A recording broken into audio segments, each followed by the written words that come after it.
Welcome to another episode of the Curtis Zone. I, of course, your amazing host, Dylan J. Curtis.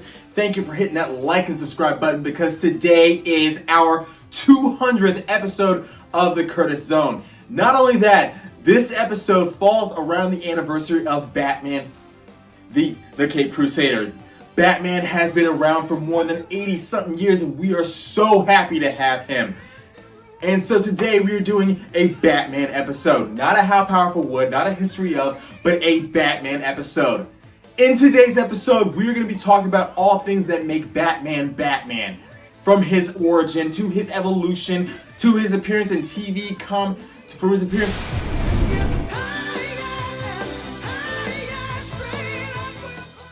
Now, the origin of the Dark Knight goes back a lot of years. First of all, you should know that he has been around since 1939. He made his first appearance in Detective Comic Books in 1939, but his full origin wasn't given to us until November 1939. However, the Batman has been done and redone so many times that everyone knows his origin, unless you were talking about an alternate version of him, which is something that we're going to be covering here on the Curtis Zone. Well, briefly, of course.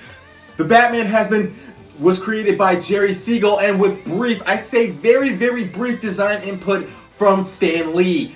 However, he has been retooled so many years that everybody has their own take on the Dark Knight. With that said, let's keep going about the Dark Knight, shall we? Everyone knows the Batman's origin, but I'm going to break it down anyway. Thomas and Martha Wayne were going from the theater when they are stopped by a mugger with their son Bruce. Thomas and Martha Wayne both get shot and killed in an alleyway and by Joe Chill, who faces his crimes later on, but Bruce Wayne is the only one to see it. However, though Bruce Wayne was not killed, he would be taken in by Alfred, his loyal butler and best friend, and the two of them would stay in Gotham until Bruce Wayne reached his 20s. This is when Bruce Wayne would go off into the world and learn. He would train under the eye of the O-Sensei, David Kane, Wildcat, and so many more, and he would become the Dark Knight, the Batman, my friends. This was all. My favorite would have to be his first appearance in Batman Year One, which wasn't given to us until about 5, maybe 6 years ago. Batman Year One is basically the Batman's first year as Batman. Bruce Wayne would come back to Gotham and he would fight crime and wage a war on all the criminal underworld of Gotham City. This is when we would learn more about him.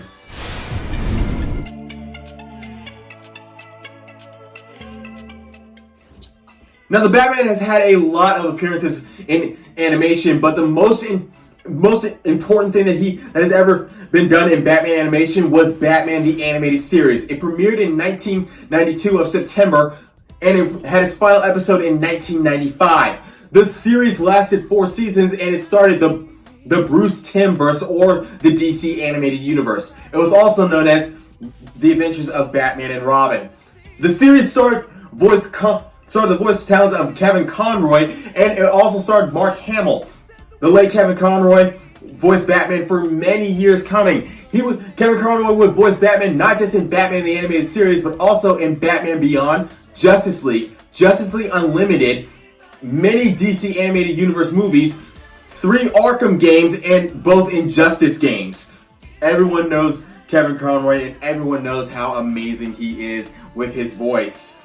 Now, the series itself started the Bruce Timm-verse, which, as we all know, created shows such as Static, Superman the Animated Universe, Teen Titans, Justice League, and Justice League Unlimited. It was a very fun series, and it was the most epic thing that DC has ever done with Warner Brothers, and which is why Warner Brothers has owned it for so long. Now, 3 movies were spawned from Batman the Animated Series, and those movies are as follows. The first being Mask of the Phantasm, which premiered in theaters. It was an amazing story of how Batman first fell in love. The second being Batman Mr. Freeze Sub-Zero, which was the origin of Mr. Freeze. And the third being Batman, the Mystery of the Batwoman. However, there is one more I should mention, and that is known as Batman and Harley Quinn. Classic characters with classic voice actors. Let's talk about his animated appearance. The first of which being known as Batman the Animated Series that we just talked about. Lasted 4 seasons, was produced by Bruce Timm, and starred Kevin Conroy. And like I said before, Kevin Conroy would go on to do Batman again in Justice League and Justice League Unlimited. Both of them are a part of each other, just that nobody wants to admit it, especially not DC itself. However, Batman would make another Batman series which did not star Bruce Timm, and that would come out in 2005, and that was known as The Batman. The Batman lasted 5 seasons, and it would go on to not have a spinoff, but have a good movie within it, and that movie was known as The Batman vs. Dracula, which is one of my favorite movies as well. The next Batman series we're going to talk about is Batman the Brave and the Bold, which is a series where Batman would team up with a lot of different characters across the DC universe. And it was one of the most fun series ever. Lasted 3 seasons, and we only got to see Batman's face one time. It was a fun series. As far as I know, we only got to see his face one time. That's just as far as I know.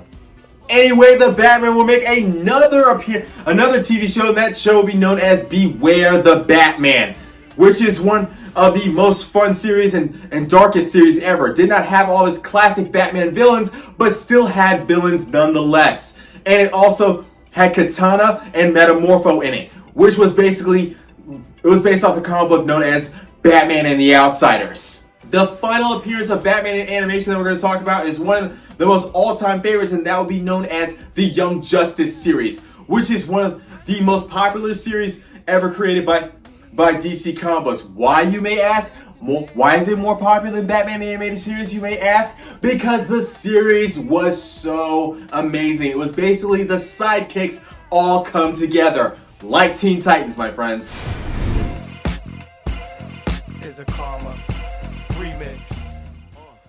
Now, like I said, Batman has had a lot of appearances in a lot of media. The first being in when he was played by Adam West in the Batman series. However, he would also go on to create a lot of movies. The first being the Batman movie, which was produced by Bruce Timm and starred Michael Keaton, which spawned a sequel known as Batman Returns, which also starred Danny DeVito and Michelle Pfeiffer.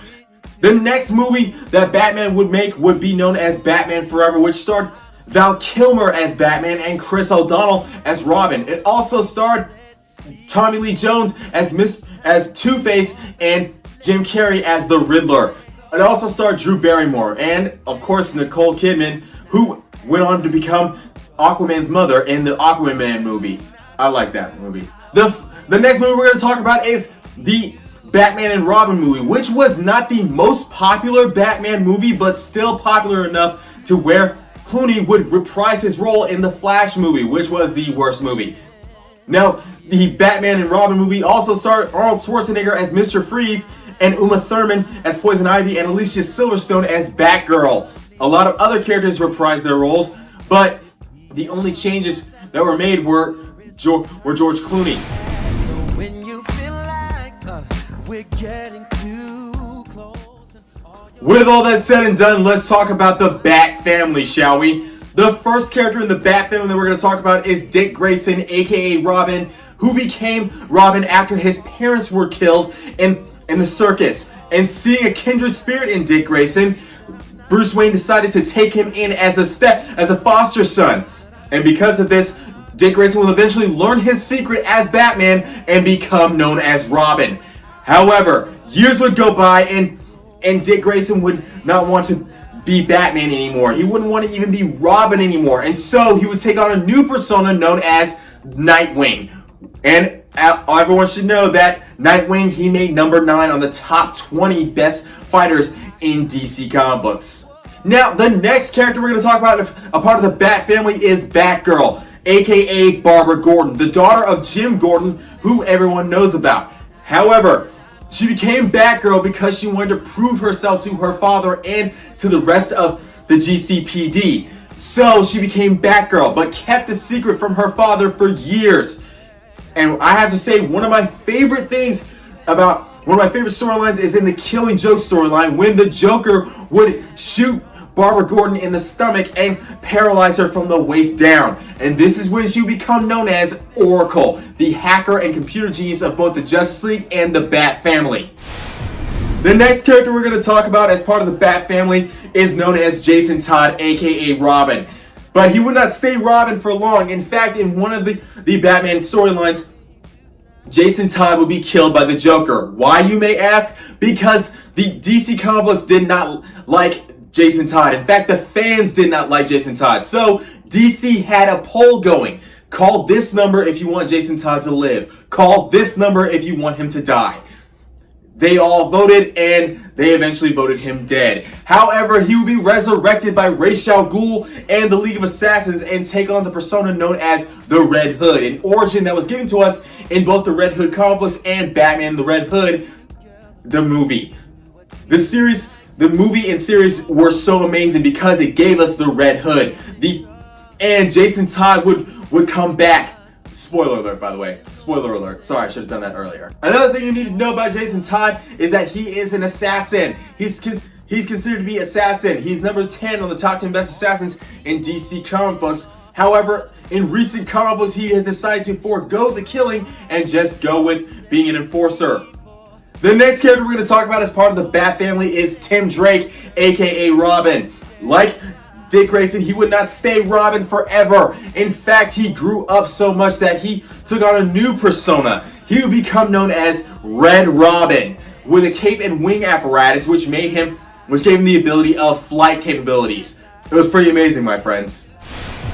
The next Bat family member we're going to talk about is known as Lucas Fox, aka the Batwing. He is a former U.S. soldier who came back to Gotham to see his father. However, his father would get hurt, and so he would take on the persona of Batwing, taking on a new armor that was meant to be for Bruce Wayne, but he would take it and become known as Batwing.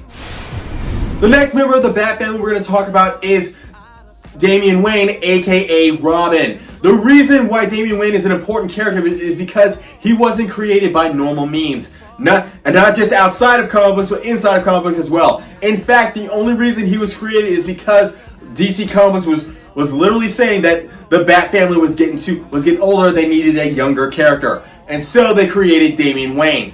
Now, his conception, as you should know, he was conceived due to the fact that Talia al Ghul drugged Bruce Wayne in the desert, and she hypnotized him into conceiving him. If you think that Talia is gonna carry a child for 9 months, you are insane. This is the daughter of the Demon's Head that we're talking about. So Talia al Ghul would have the baby scooped out, and that baby would grow up to be known as Damian Wayne after being trained under the eye of the League of Assassins. Damian Wayne would have a lot of different amazing storylines, including Battle of the Super Sons, which is one of my favorites. See, Damian Wayne is a ninja assassin, my friends. The final character we're going to talk about is Ace the Bat Hound. Now, the reason why Ace the Bat Hound is an important character is because he is the loyal companion of Batman, not just in comic books, but also in all other forms of media as well, including Batman Beyond, when we see a whole lot of him, and he also made a small appearance in Batman the Brave and the Bold. Ace the Bat Hound made his first appearance in 1954. However, he was beaten by Krypto the Superdog. Ace the Bat Hound is, well, you guessed it, he's a dog. Which means that he doesn't have a lot of powers or gadgets, but he is a very loyal companion to the entire Bat family, my friends. Now, there's one more member of the Bat family that I want to talk about, and this is a very important character, and that character is known as Terry McGinnis. The reason why Terry McGinnis is an important character is because he is a clone of Bruce Wayne, which was given to us in Justice League, the animated series, and Justice League Unlimited. It was found out that Terry McGinnis is a clone of Bruce Wayne, but he was conceived through Warren McGinnis. He is literally a bastard love child of Warren McGinnis and Bruce Wayne. Now, Terry McGinnis would find Bruce Wayne after he would get in a fight with the Jokers, which is a gang in the future time of Batman. Yes, I guess I said it, the future time of Batman. For those of you who do not know, Batman Beyond is an alternate futuristic version of Batman. So, Terry McGinnis would find Bruce Wayne, and the two of them would fight off the Jokers. However, Terry would find his way into the Batcave and eventually steal Batman's new suit, the suit in which he created in order to help himself. So Bruce Wayne was pissed at first, but he would eventually accept Terry as the new Batman. I recommend that everybody watch Batman the Animated Series. There may come a time when... Now that all that is said and done, let's talk about my favorite Batman story arcs in comic books. The first which being known as the Tower of Babel storyline. In the Tower of Babel storyline, it has been found out that Bruce Wayne Batman has created contingency plans to neutralize the Justice League should they turn over to the dark side or succumb to mind control. However, the Justice League are not exactly 110% on board with that, and this would lead to a conflict between Batman and the rest of the Justice League. Not like a physical fight scene, but a very big verbal conflict between them. This is also the storyline that was used in the movie Justice League Doom. This is due to the fact that Batman got his plans stolen from him by Mirror Master and Vandal Savage. He would eventually learn this, and he would fight against the rest of the Justice League. But the Justice League would team up with him against the Legion of Doom. It was a very fun and interesting Justice League movie. I recommend that everybody watch it. My next favorite storyline is DC's Death Metal storyline.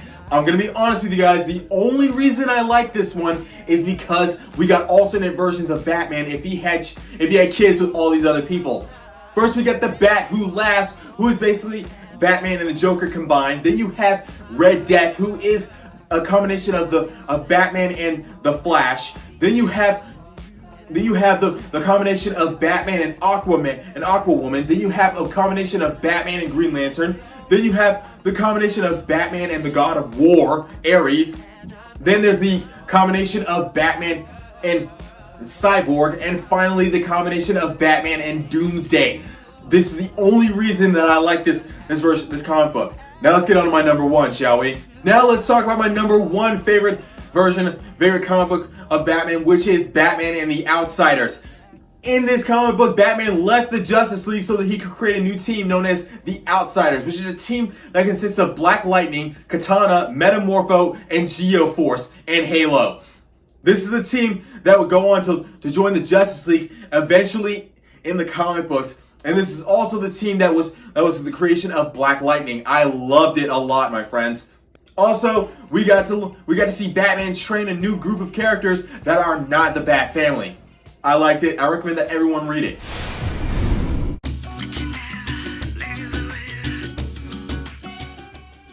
With all that said, let's talk about Batman romance. Basically, we're going to talk about all the characters that Batman almost dated and or has dated. Basically, we're gonna stick to all the most important ones, the ones that lasted more than 1 or 2 issues. The first being known as Andrea Beaumont, aka the Phantasm. This is important because in Batman Mask of the Phantasm, he was literally going to give up being Batman and be with Andrea. This is important because they both have a similar backstory. Her parents were killed too, but she would eventually leave Gotham and leave Bruce Wayne and become known as the Phantasm, which is one of the most scariest characters that I have ever had the unfortunate pleasure of seeing. The next character we're going to talk about is Vicky Vale. The reason why she is important is because Vicky Vale, though she didn't know much about Bruce Wayne being Batman, but she was very important because she dated Bruce Wayne for more than 2 issues, from what I understand. However, she didn't last like 4, maybe 5 issues, but she is a very important character. The next character we're going to talk about that was part of Batman romance is Selina Kyle, aka Catwoman. Anyone knows that Batman and Catwoman have been on and off for comic books for decades. Not just in comic books, but also in the TV series and in the series known as Gotham. The reason why she is so important is because she is basically the only one who got away from Batman. From what I understand, Batman has never put her in jail because even though she is a thief, but she is not a killer, just a thief, and she has an obsession with cats. She has had a lot of retellings of her origin, but the one thing that you cannot dispute is the fact that she is a thief. And she's also been on and on with Batman for decades, and she has been so on and on with him for so long that Alfred wants them to get together. It is a very, very important character. The next Bat romance we're going to talk about is Talia al Ghul. The reason why Talia al Ghul is an important character in the Batman romance is because of Damian Wayne. Like I said before, she drugged Batman into having him conceive Damian Wayne, but she never stayed with him. In fact, she left him just to go back to the Demon's Head and raise Damian Wayne without him. It was very important that everybody knows this, because not even Batman knew that he existed until that kid was 10 years old. I mean, come on. How angry would you be?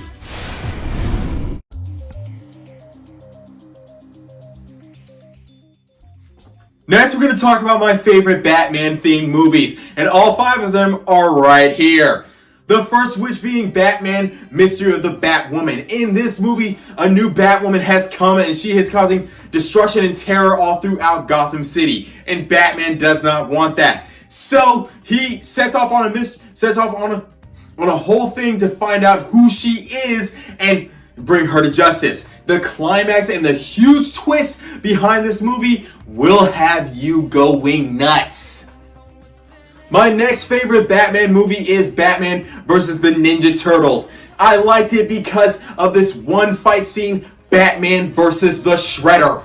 Now, the whole comic book concept behind it was pretty good, but I liked the film because not only did Batman fight the Shredder, he also fought the Ninja Turtles and Ra's al Ghul as well. He would team up with the Ninja Turtles to fight Ra's al Ghul and the Foot Clan and the entire League of Assassins, including Ubu and Ra's al Ghul. And I gotta say, the fight between Leonardo and Ra's al Ghul will have you going insane, especially how Leonardo ended it. Yes, spoiler alert, Leonardo defeated Ra's al Ghul. My next favorite movie would be The Son of Batman. In this film, we learn more about Damian Wayne, and after we're first introduced to him, and we find out that Ra's al Ghul was destroyed by you guessed it, Deathstroke, the Terminator. And this would lead to a confrontation between Damian Wayne and Deathstroke, which ended with Damian Wayne totally defeating him.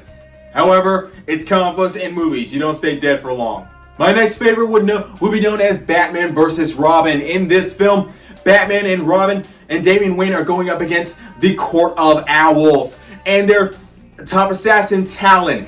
This is due to the fact that the Court of Owls are not necessarily 110% behind Batman all the way, and so they would go up against him, and they would also send all of their Talons, which are basically ninja zombies. This is important to me because I personally have a fear of ninjas. Yes, I said I have a fear of ninjas. Big whoop. Want to fight about it? That's what I thought. Anyway, Batman and Robin would have a confrontation within the film as well. Damian Wayne was not necessarily happy with his father's justice, not vengeance idea, and this would lead the two of them having a confrontation with each other, and Batman coming out on top after Damian Wayne leaves him. It was fun. It was impressive. Just watch it, my friends. My final favorite movie is up here. It is known as Batman: The Soul of a Dragon. In this film, Batman teams up with Richard Dragon, Bronze Tiger, and Lady Shiva to go up against the Cult of the Cobra. I liked it because it was basically a 1970s kung fu cop, buddy cop film. It was impressive to see the skills that all these guys have due to the fact that Batman, Bronze Tiger, Richard Dragon, and Lady Shiva are some of the top martial artists in all of DC comic books. Yes, DC comic books martial artists could totally take down Marvel's best martial artists, and that is a fact, not an opinion. All of them going up against the Cult of the Cobra was the most fun that we've ever seen in a DC animated film, due to the fact that, like I said, they're DC's top martial artists, and we get to see more of Bronze Tiger, which is like one of my favorite characters, so yeah, there's that too. It ends with a huge confrontation between Richard Dragon and a snake god, which I loved so much because I loved the music that was being played behind it. It made it more fun. Like I said before, thank you so much for joining me here on the Curtis Zone. I hope that everyone enjoyed this episode as much as I enjoyed making it. Remember to get in that comment section down below if you want to see me do more of this stuff, and of course if you want to see more of my bouncing packs. As always, I ask that you hit the like and subscribe button. And if you have any questions, comments, concerns, or if you just want to make a request, period, put it in the comment section down below. However, any requests that you guys have, they're going to have to wait until next month due to the fact that this month is Supernatural month. It's October and I'm doing Supernatural themed episodes and they've already been lined up. So if you guys have any requests for Supernatural themed episodes, just wait till next. And as always, I'm still scouting out for my giveaway contest. So be on the lookout for who's going to win. I hope that everyone is excited for that, my friends. Like I said before, get in that comment section down below if you want to see more, okay? And remember, hit that like and subscribe button and that notification bell. I'll see you guys soon.